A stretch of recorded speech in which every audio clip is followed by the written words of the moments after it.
equivalent to 0.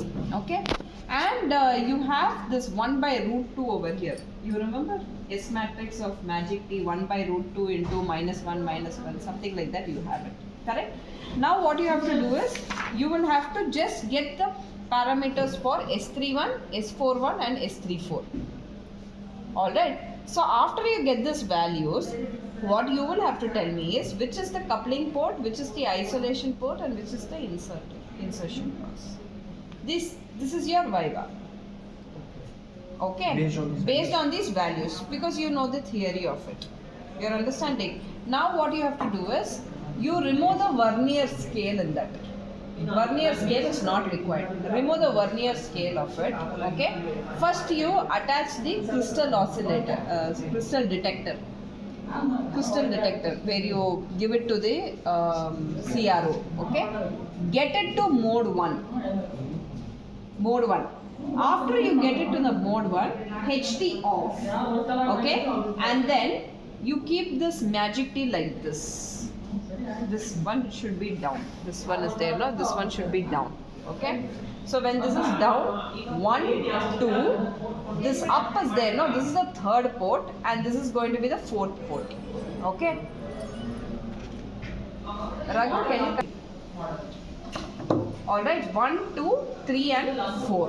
Okay. Now when we say S31, okay, the first digit indicates that that's the output port, and the second digit indicates that it's the input port. Now whatever the value of V peak to peak you are getting for the mode 1, okay, that would be your input voltage value. Understood? Understood? So make sure that it's going to be 1, 1.5, something in that range. Bring it to that particular range. Keep that particular value as input voltage. Alright? Now this S31 is nothing but 3 is the output port. Now from this output port, okay, you are giving the crystal detector.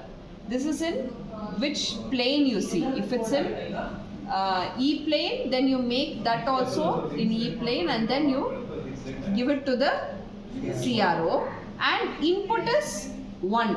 So the first port you give it to the microwave test bench, whichever way it is. It's in horizontal, so make sure that it's in the horizontal plane. Okay. The other 2 ports are there, no? You will have something like a matched resistance, like whichever port is open, you will have to close it down, no? Like that, this one will be there, that you put it over here and here, whichever port you are not using. And whatever the value you are getting peak to peak value, that would be the output voltage. So when I say S31 is nothing but V3 divided by V1. Agree? V3 divided by V1. So V peak to peak value, whatever you are going to get as the output in the CRO, divided by the mode 1 peak to peak value. Okay? So that you will get it at an absolute value, that you have to make it into dB. Understood? So you will get somewhere around 0.707 or something. That into dB will be minus 3 dB. So minus 3 dB should be your value for S31. Similarly, you do it for S41. Similarly, you do it for S34. And from here, you should tell me which is going to be the isolation, which is the insertion, which is the coupling. Simple, easy. Yeah. Can you finish this, guys? No, you finish this one. It's easier.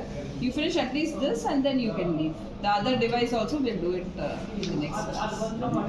Understood the procedure?